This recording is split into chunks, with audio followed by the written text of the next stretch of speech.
how to enable dark mode on our Android device. Hello everybody and welcome back. Dark mode helps us reduce the eye strain and saves the battery on our Android phone. So if we do not turn it on, our eyes can get very tired faster and the battery may drain quicker. So let's enable it in just 30 seconds. We can access our settings for that. Open up the settings on your Android device, and once we open it up, we can look out for the display section. So scroll down and find it up, tap on it, and within display we can just go over and turn on the dark mode. We can select the dark mode or the dark theme and toggle it on directly like this, and dark mode is now active system wide. We can just go over and do so. If not, there's another thing is we can just go over and look out for dark mode settings, tap on it, and there we can just go over and schedule it instead. So you can turn on this option called turn on as schedule, and when we do, we can just go over and choose sunset to sunrise or the custom time.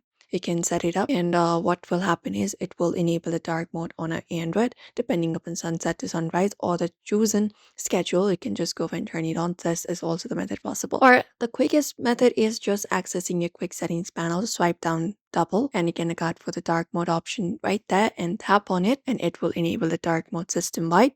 You can just go over and do so, and that's it. Now we have enabled the dark mode on our Android very easily. So if this video was helpful, be sure to give this video a like and subscribe for more tips and tutorials.